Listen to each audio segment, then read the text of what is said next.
नमस्कार दोस्तों, स्वागत है आपका मेरे चैनल कॉमिक्स लाइफ में। शुरू करते हैं राज कॉमिक्स की एक और मज़ेदार कॉमिक्स, तू चल मैं आया।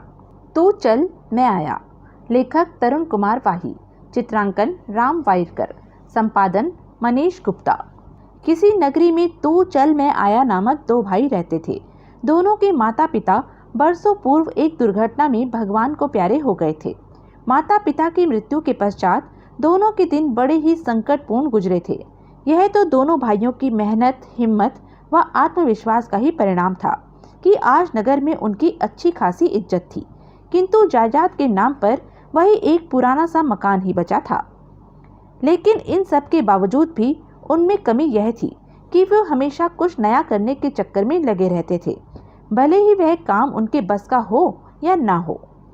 अगर इस रॉकेट को और अधिक शक्तिशाली बना दिया जाए तो क्या ये अंतरिक्ष सैर नहीं करवा लाएगा? क्यों रे तू चल, एक बार ठान लिया तो करेंगे जरूर, फिर परिणाम की फिक्र ही किसे रहती थी।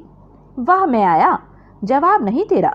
क्या झंझनाए हैं तेरी खोपड़ी के फ्यूज तार, तू ग्रेट है यार। है बड़े बड़े वैज्ञानिकों के माइंड में भी आइडिया ऐसे ही चलते फिरते आ जाते थे। जैसे महान वैज्ञानिक न्यूटन ने वृक्ष से सेब गिरता देखा और फौरन ही गुरुत्वाकर्षण का नियम दुनिया को समझा डाला। मेरे ख्याल में अब हमें अपने इस आइडिया पर फौरन ही काम शुरू कर देना चाहिए।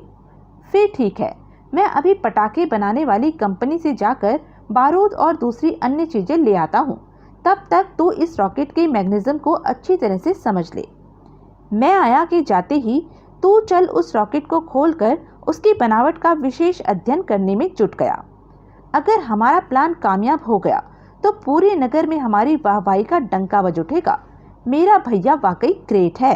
काम में वह भला आदमी इतना मगन हो गया कि ध्यान न रहा कि किचन में पतीला भरा दूध रखा है और दूध की दीवानी बिल्ली रानी मौका मिलते ही सारा दूध चट कर गई।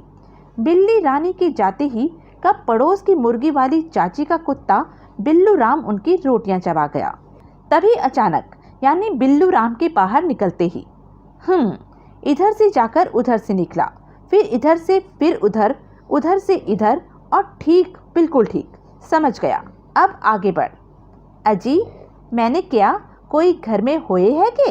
कमाल का छोरा है रे, सामने बैठकर भी छोरे ने सुनाई न देवे है। मामला गड़बड़ लागे से, के पता छोरा बहरा ही हो। जरा जोर लगाकर बोलूं तो शायद बात बन जाए। इरे मैंने क्या कि सुनाई न देवे है तने? कब से तेरे दरवाजे पर चीख पुकार मचा रिया हूँ कि कानों में रुई दिए बैठा है रे छोरा। कौन? हे अब आया ना रास्ते पर। मैं थारे मामा के गांव से आया हूँ। तेरी मामी ने ये मोती चूर के लड्डू भेजे हैं तेरे वास्ते। रख दो, बड़ा कड़ियल है, बैठन को भी ना बोल रही है ये तो। अच्छा तो फिर मैं चलूं? रोका किसने है? अब तो कमाल ही हो गया। लोटा भर लस्सी की बात तो दूर, ये तो एक गिलास पानी भी ना पूछ रिया लगे है। वो क्या है जी? थारी मामी ने पूछवाया है कि भैंस दूध दांत तो ठीक ठाक दे रही है ना, और तुम लस्सी वस्सी तो बनाकर पीते हो ना? बिल्कुल पीते हैं, और लोटा भर भर के पीते हैं। बोल देना मामी से। वो बेटा तू चल। क्या कहा? मैं चलूं? जाना तुम्हें है, मुझे नहीं। और अगर इसी एक पल में तुम यहाँ से 9-2-11 नहीं हुए तो कहाँ है मेरा तेल पिलाया भीम सैनी लठ? हाँ वो रहा। बाप रे खिसको। अगर तुमने जाने में आना और काने की तो ओह चला गया। शुक्र है बला टली, कमबख्त इसे भी अभी आना था। अब सबसे पहले दरवाजा ही बंद कर लूं ताकि फिर कोई उठाई गिरा मुंह उठाए भीतर ना चलता आए। अब चैन से बैठकर रॉकेट का मैकेनिज्म समझूंगा। लेकिन अभी वह रॉकेट तक पहुंचा भी नहीं था कि तभी ठक ठक ठक, और दरवाजा खोलते ही तो तुम अभी गए नहीं? दरअसल मामी ने किया था कि वो बात यह है कि लस्सी वस्सी पी कर आना। अब अगर लस्सी पी के न गया तो ही। तुम्हें लस्सी चाहिए?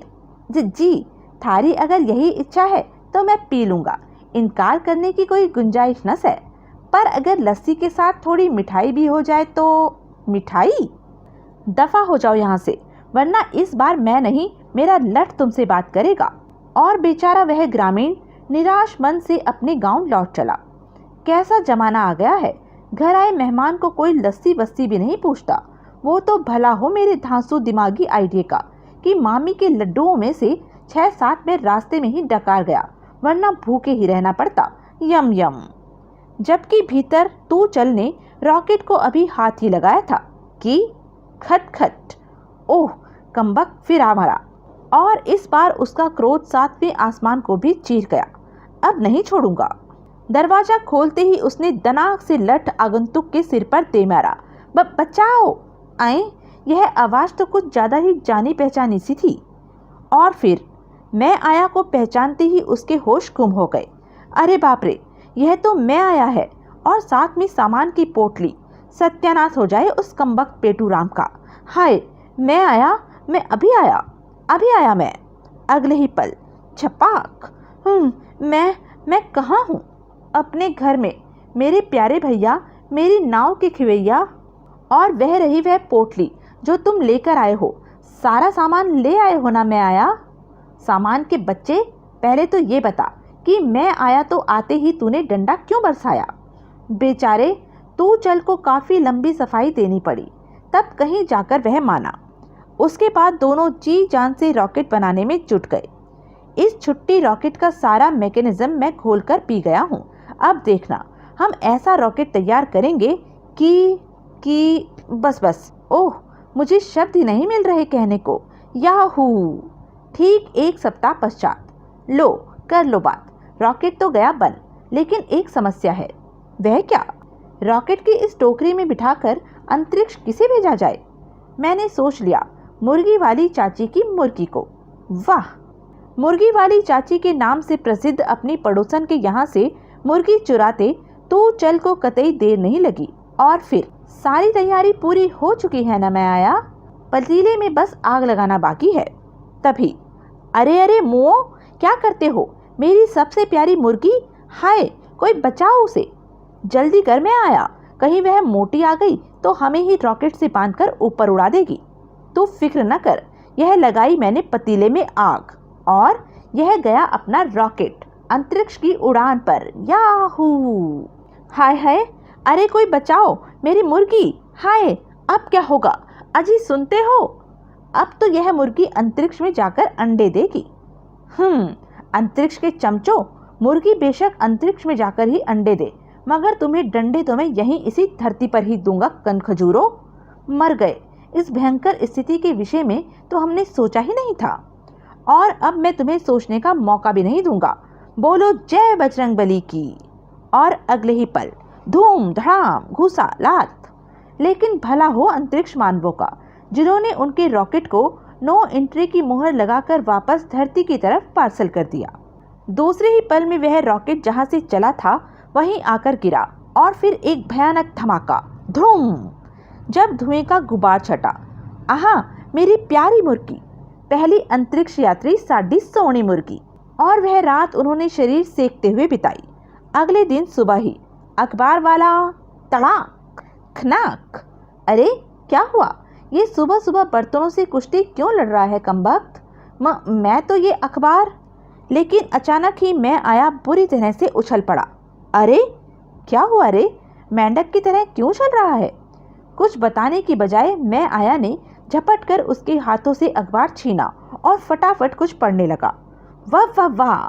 खुल गई किस्मत, लग गई लॉटरी, आ गया नाम कमाने का एक और अवसर।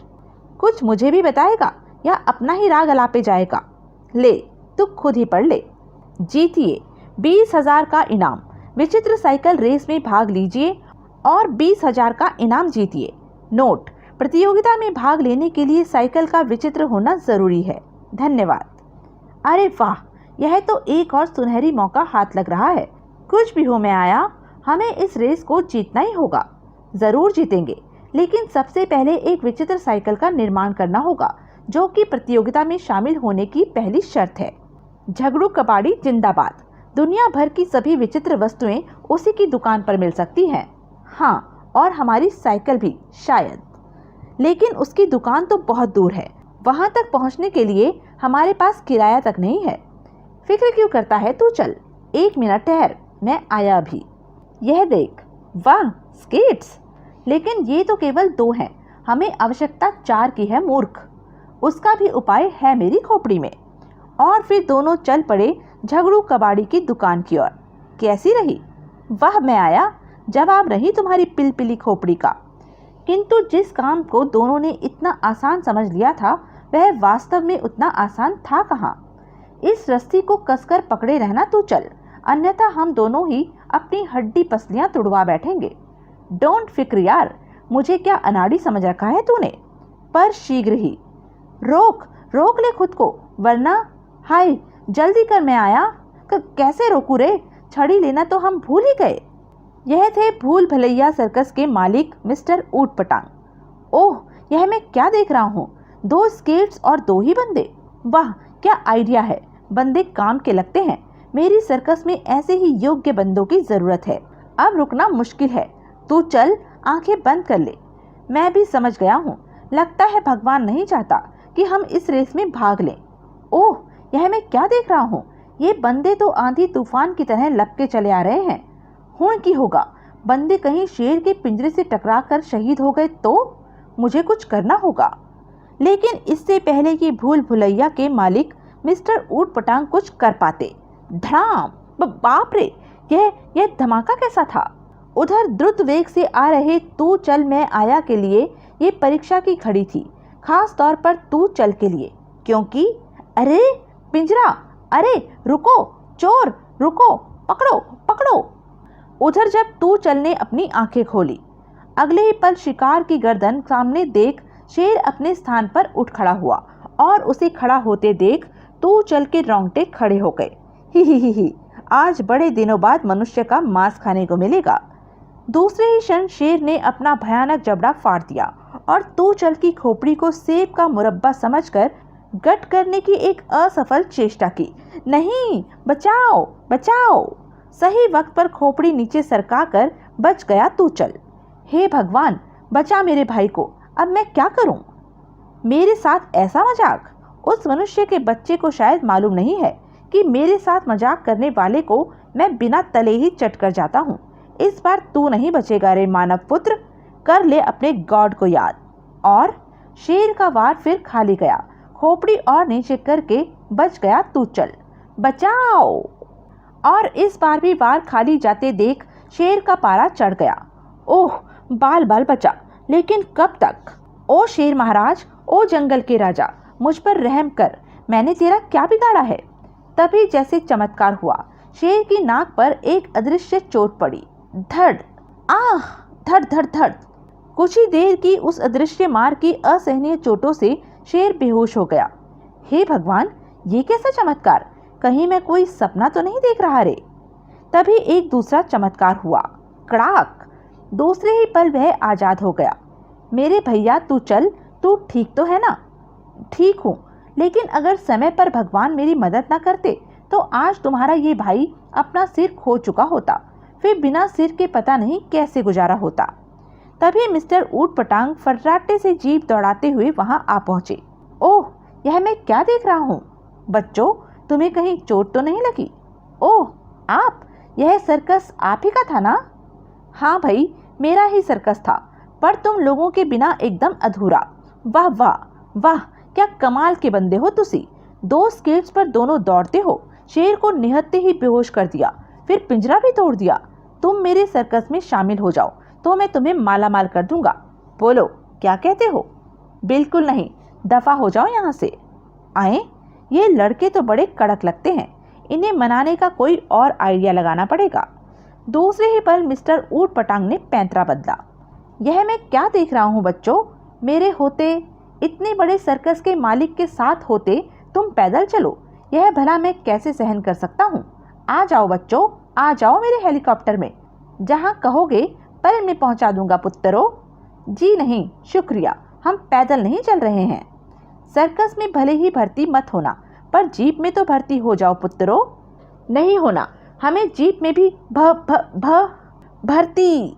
उन दोनों को बचाने की कोशिश करते हुए ट्रक ड्राइवर अपना संतुलन खो बैठा और अगला पल उसके लिए बेहद खतरनाक था। बाप रे, बाल बाल बचे। यह मैं क्या देख रहा हूँ? तुम वास्तव में बहुत लक्की मैन हो, वरना तुम्हारा बैंड बाजा उस ट्रक के नीचे बजने में कोई कसर बाकी नहीं बची थी पुत्रों। उफ, आप फिर आ गए। तुम्हारा पीछा ना मैं छोड़ूंगा सोनिए, जब तक ना आ जाओ जीप में।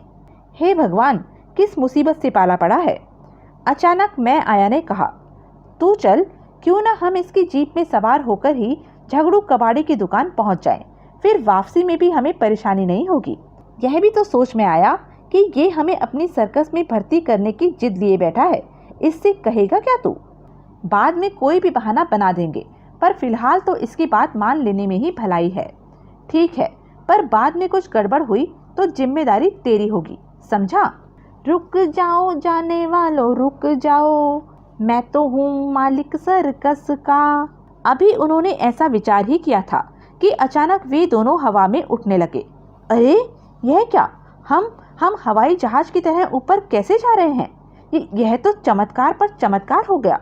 यह मैं क्या देख रहा हूँ, कहीं मेरी आंखें तो नहीं फूट गई। धम धम, यह मैं देख क्या रहा हूँ। अचानक मिस्टर ऊट पटांग के दिमाग में एक नए विचार ने जन्म लिया। याहू, ये दोनों तो उड़ना भी जानते हैं, वो भी बिना पंख लगाए। मेरी तो सर्कस की किस्मत में लग गए 4 चांद। बस एक बार ये मेरे काबू में आए, उसके बाद अगर इन्होंने फरार होने की चेष्टा की तो हे मेरा नाम भी मिस्टर ऊट पटांग यूं ही नहीं। जबकि तू चल मैं आया अभी तक अपने उड़ने का रहस्य ही नहीं समझ पाए थे। तू चल मैं आया आए, ये बंदे तो फिर जाने की बात कर रहे हैं। नहीं, हुण मैं नहीं जान देना। अरे हम जा नहीं रहे हैं, बल्कि ये तो हमारे नाम है। मेरा मैं आया, इसका तू चल। हाँ जी। ओह, तब पहले क्यों नहीं बताया। ये लो, छोड़ दिया मैंने तुम्हें, और अब तुम फटाफट ये बता दो कि तुम्हें जाना कहाँ है, ताकि मैं तुम दोनों नमूनों मेरा मतलब कि तुम्हें वहाँ छोड़ दूँ। हमें आप सिर्फ झगड़ू कबाड़ी की दुकान तक छोड़ दो। अजी, झगड़ू कबाड़ी की दुकान क्या, तुम कहो तो मैं तुम्हें नरक भी छोड़ाऊँ। नहीं, फिलहाल वहाँ केवल एक ही सीट आपके लिए खाली है। हमें आप केवल झगड़ू कबाड़ी की दुकान तक ही छोड़ दें। अभी लो जी, अभी छोड़ देते हैं वहाँ। ठीक 10 मिनट पश्चात वे झगड़ू की दुकान तक जा पहुँचे। बिल्कुल ठीक जगह पर आ पहुँचे हैं जी, वो रही झगड़ू कबाड़ी की दुकान। आपका बहुत बहुत धन्यवाद श्रीमान जी, जो आपने हमें यहाँ तक अपनी जीप में लिफ्ट दी। बंदा किसी के काम आ गया, बस उसका जन्म सफल हो गया। अच्छा, तो अब मैं चलता हूँ, फिर मुलाकात होगी। शुक्र है बला आसानी से टल गई। हाँ, अब इससे पहले कि वह दोबारा आ धमके, झगड़ू कबाड़ी की दुकान से मार लो और फूट लो वहाँ से। नमस्ते झगड़ू जी, धंधे के वक्त कोई मक्खनबाजी नहीं चलेगी। तुम दोनों मेरी दुकान पर फिर कोई चीज़ उधार लेने आए हो, लेकिन इस बार मैं तुम्हें एक जंग लगी कील भी उधार में नहीं देने वाला, समझे। अब फूटो यहाँ से। और हाँ, वह जीप में तुम्हारे साथ कौन था। ओह, तुम उसकी बात कर रहे हो। आज झगड़ू का मूड खराब लग रहा है, शायद ये हमें आसानी से उधार भी ना दे। अगर मैं उस सर्कस मालिक का कोई चक्कर चला दूं तो शायद बात बन जाए। मन ही मन में यह सोचते ही उसने तू चल का हाथ पकड़ा और चल भाई तू चल, सेठ जी को हम किसी और कबाड़ी के पास ले जाएंगे। अरे मगर सुनो तो। मैं आया की आंखों का संकेत देखकर तू चल फौरन चुप हो गया। आखिर यह तो बताते जाओ कि वह जीप वाला था कौन। बता दूं तू चल। बता दे यार, ये भी क्या याद रखेगा कि किन महान व्यक्तियों से कभी पाला पड़ा था। तो सुन झगड़ू, वह आदमी कोई छोटी मोटी आसामी नहीं है, बल्कि शहर का एक बहुत बड़ा आदमी है, किंतु जर्रा फितूरी। अगले को पुरानी वस्तुएं खरीदने का बेहद शौक है। उसके लिए वह मुंह मांगी कीमत भी देने को हमेशा तैयार रहता है। हम तो यही सोचकर उसे तेरे पास ले आए थे कि चलो तेरा भी कुछ भला हो जाएगा, किंतु यहाँ तुम्हारा बिगड़ैल सांड जैसा मूड देखकर अब हमने फैसला किया है कि सेठ जी को किसी दूसरे कबाड़ी के पास ले जाएंगे, जो हमें भी सामान उधार खाते से दे दे। चल आ तू चल प्यारे, चलें। चलो आए। अरे ठहरो, सुनो, रुको भाई। अब क्या हुआ। हे भाई, तुम तो छोटी सी बात पर नाराज हो गए। मेरी भला क्या बिसात कि मैं तुम्हें कोई चीज़ लेने से रोकूं। लगता है तीर निशाने पर लगा है। उधार? हाँ भाई उधार, बिल्कुल उधार, जो चाहिए मिलेगा। लेकिन हे वो क्या है कि वो सेठ वाला सौदा इधर ही पटाने का है क्या। अरे वाह झगड़ू, तू तो अच्छा खासा समझदार आदमी निकला। फिर ठीक है, मैं सेठ जी को लेकर आता हूँ। तब तक तू चल, तुझे सारे सामान की लिस्ट बना देगा, तुम उसे ये सभी चीजें दे देना। फिर तू चल को आंखों का एक गुप्त संकेत करके मैं आया वहां से खिसक लिया। ये मैं आया कहीं फंसवा ना दे। अगर सर्कस का वो जोकर, मेरा मतलब कि मालिक इसे ना मिला तो आज खैर नहीं अपनी। भीतर पहुंचकर तू चल साइकिल बनाने के पुर्जे इत्यादि अलग करने लगा। ले लो भैया, जो चाहिए ले लो, पर सेठ को सौदा हमें ही पटाने का है। फिक्र मत कर झगड़ू, मैं आया सेठ जी को लेकर आता ही होगा। हकीकत में मिस्टर ऊट पटांग झगड़ू की दुकान से कुछ ही दूर बने एक पार्क में छुपे हुए थे। वे दोनों झगड़ू कबाड़ी से शायद अपना सौदा पटा रहे हैं। वाह क्या शानदार बंदे हैं। 2 स्केट्स पर दौड़ते हैं, शेर का पिंजरा तोड़ते हैं, शेर को बेहोश कर देते हैं, वो भी बिना किसी हथियार के। मैं एनादा पीछा ऐसे ही नहीं छोड़ूंगा। जैसे ही ये सामान खरीद लेंगे मैं जीप लेकर पहुंच जाऊंगा वहां। लेकिन शीघ्र ही पार्क में चलने वाली ठंडी ठंडी हवा के स्पर्श से मिस्टर ऊट पटांग को झपकी आ गई। लेकिन इस अवस्था में उन्हें अभी कुछ ही पल बीते होंगे कि अचानक उनके सिर पर एक करारी चपत पड़ी। तलाक! कौन है? जवाब तो उन्हें क्या मिलना था, बल्कि एक करारी चपत इस बार उनकी पीठ पर पड़ी। वे पूरी तरह से उछलकर पलट गए कि कौन है? पर पीछे तो कोई नहीं है। फिर ये चप्पतें कौन मार रहा है? ये मैं क्या देख रहा हूँ? किसी को आसपास न पाकर उनकी सिट्टी पिट्टी गुम होने लगी। कोई नजर नहीं आता। कहीं ये किसी भूत का चक्कर तो। और भूत का ख्याल मन में आते ही भूत, जरूर ये भूत ही है, और ये वृक्ष उस भूत का आवास, मेरा मतलब घर। बाप रे, निकल ले बेटा ऊट पटांग, भाग ले पतली गली से। मिस्टर ऊट पटांग सिर पर पांव रखकर अपनी जीप की ओर भागे, पर अभी वे जीप तक पहुंचे भी नहीं थे कि हे प्रभु, ये मैं क्या देख रहा हूँ? बचाओ, भूत प्रेत, हाय, अरे कोई है? उनके जीप में बैठते ही इग्निशन में चाबी खुद ब खुद ही घूम गई और जीप के स्टीयरिंग को वे हाथ भी ना लगा पाए थे कि जीप स्वयं ही घूम गई। बाप रे, यह तो अपने आप ही चल पड़ी है रे। अरे कोई है, बचाओ रे, भूत! ये जीप तो झगड़ू कबाड़ी, अरे वह तो मैं आया जा रहा है। जरूर ये उसी की कोई शरारत है। ओ हाँ, वे दोनों भी इसी प्रकार उड़ते हुए मेरी जीप में पधारे थे। जरूर ये शरारत। खैर, इन दोनों को तो मैं समझ ही लूंगा। ओह, ये जीप तो रुक रही है, शुक्र है। अरे जीप की आवाज! सामने मिस्टर ऊट पटांग को देखते ही मैं आया प्रसन्न हो उठा। अरे आप, क्या नाम बताया था आपने अपना? पहले नहीं बताया था, अब बता रहा हूँ, मिस्टर ऊट पटांग। आपको यह जानकर भयंकर प्रसन्नता होगी कि मैं आपकी ही तलाश में निकला हूँ। अब आपको मेरे साथ चलना होगा। तो क्या तुमने मेरी सर्कस में काम करना मंजूर कर लिया? वाह, यह मैं क्या देख रहा हूँ? यह तो वाकई बेहद भयंकर स्थिति है। तो आओ फिर बैठो जीप विच।